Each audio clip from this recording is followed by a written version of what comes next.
ಹೆಂಗಸರು ಸಂಪೂರ್ಣವಾಗಿ ಬೆತ್ತಲೆಯಾಗಿ ಏಕೆ ಸ್ನಾನವನ್ನು ಮಾಡಬಾರದು? ಜ್ಯೋತಿಷ್ಯ ಶಾಸ್ತ್ರವು ಇದರಲ್ಲಿ ಏನು ಹೇಳುತ್ತದೆ? ಶಾಸ್ತ್ರದ ಪ್ರಕಾರ ಕೆಲವೊಂದು ವಿಚಾರಗಳನ್ನು ತಿಳಿಸಿದ್ದಾರೆ.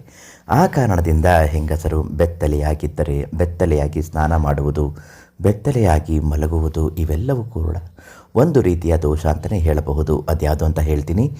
ಸಂಪೂರ್ಣವಾಗಿ ವಿಡಿಯೋನ ಕೊನೆ ತನಕ ನೋಡಿ. ನಿಮಗೇನಾದರೂ ಇಂತಹ ಸಮಸ್ಯೆಗಳಾಗಿದ್ದಾಗ ಪರಿಹಾರ ಆಗಬೇಕು ಅನ್ನುವುದಾದರೆ ವಶೀಕರಣದಲ್ಲೇ ಪ್ರಖ್ಯಾತರಾಗಿರುವಂತಹ ಶ್ರೀ ಶಿವಾನಂದ ಗುರುಗಳಿಗೆ ಇವತ್ತೇ ಒಂದು ಫೋನ್ ಮಾಡಿ ಅವರಿಂದ ಪರಿಹಾರವನ್ನು ಪಡೆದುಕೊಳ್ಳಿ. ಜ್ಯೋತಿಷ್ಯ ಶಾಸ್ತ್ರದ ಪ್ರಕಾರ ಹೆಂಗಸರು ಏಕೆ ಬೆತ್ತಲೆ ಸ್ನಾನ ಮಾಡಬಾರ್ದು? ಒಂದು ತುಂಡು ಬಟ್ಟೆಯೂ ಇಲ್ಲದಂತೆ ಸಂಪೂರ್ಣವಾಗಿ ಬೆತ್ತಲಿದ್ದಾಗ ಕ್ಷುದ್ರ ಗ್ರಹಗಳು ಮನೆಗೆ ಪ್ರವೇಶ ಮಾಡುತ್ತೆ.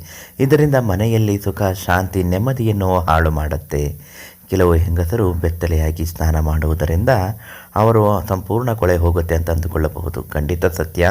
ಆದರೆ ಒಂದು ಬಟ್ಟೆಯಾದರೂ ಹಾಕಿಕೊಳ್ಳಬೇಕು. ಹೆಂಗಸರು ಬೆತ್ತಲೆ ಇದ್ದಾಗ ಮಹಾಲಕ್ಷ್ಮಿಗೂ ಕೂಡ ಇದನ್ನು ಸಹಿಸಲು ಸಾಧ್ಯವಿಲ್ಲ. ಆದ್ದರಿಂದ ನೀವು ಕನಿಷ್ಠ ಪಕ್ಷ ಟವಲ್ ಆದರೂ ಸುತ್ತಿಕೊಂಡು ಸ್ನಾನ ಮಾಡುವುದು, ಒಳ ಉಡುಪುಗಳನ್ನು ಧರಿಸಿಕೊಂಡು ಸ್ನಾನ ಮಾಡುವುದು, ಈ ರೀತಿ ಮಾಡಿದ್ರೆ ಉತ್ತಮ ಅಂತಲೇ ಹೇಳಬಹುದು.